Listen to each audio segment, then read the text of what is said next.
Virtue and Character by Aristotle. All of the other moral theories we've studied so far have focused on the moral status of particular actions, which are right, which are wrong, and why. Aristotle's virtue ethics focuses instead on virtues or character traits and what makes a person morally good or bad, as opposed to an action. This is the way that most, if not all, ancient philosophers approached questions of morality, and it has certain advantages, which we will discuss on the discussion board. Now let's look at some of the core features of Aristotle's virtue ethics to see what it's all about. Functionalism refers to the idea that humans have an inherent purpose, and that fulfilling that purpose is what is morally good for a human. The case for functionalism is made by way of analogy. Objects like knives have functions. A knife's function is to cut, so it follows that a good knife is one that cuts well. Persons in particular roles, like flute players, also have functions. A good flute player is simply one who plays the flute well. So, what could a human's function or purpose be in general? We can figure out a human's function or purpose by looking at what distinguishes humans from other living things. Plants live a life of nutrition and growth. Good plants are those which successfully carry out photosynthesis and grow to their fullest potentials. Animals live a life of sensory perception in addition to nutrition. Good animals are those which successfully navigate the world using their senses to find suitable habitats, avoid predators, catch prey, and so on.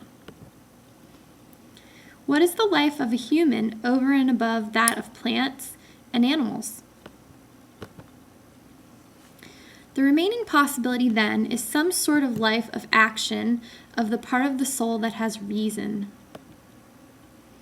Humans, unlike plants and animals, have powers of reason. They can deliberate, plan their lives, respond to reasons, and act rationally.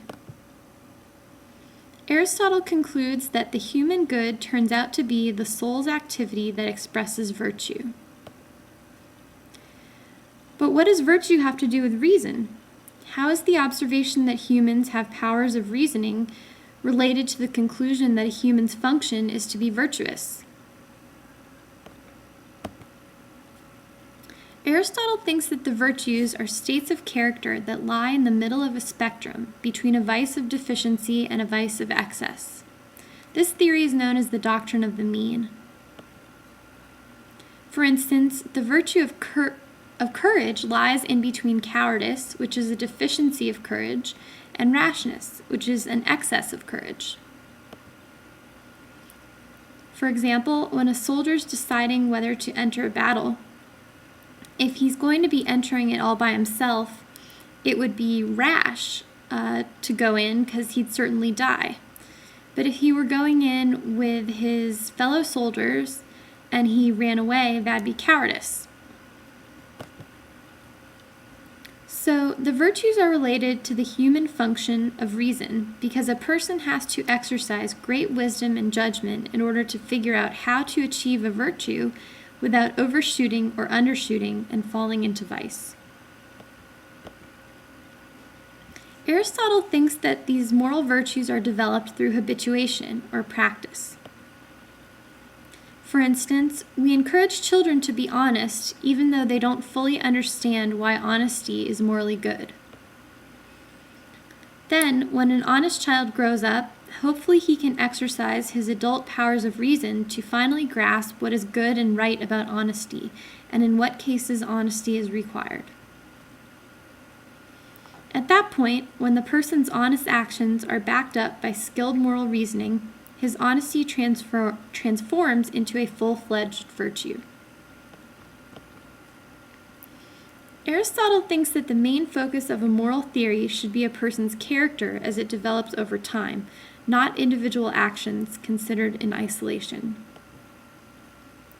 His virtue ethics is grounded upon his functionalist claim that humans have the distinct purpose of engaging in activities of reason and rationality. People who do those activities well make good moral decisions which reflect the virtuous middle on a spectrum of vices. Virtues are acquired only through practice, experience, and reflection. Please take the time to read the entire passage on pages 151 through 161. With this basic knowledge of virtue ethics to guide you, the smaller details of Aristotle's sophisticated theory should become more accessible to you.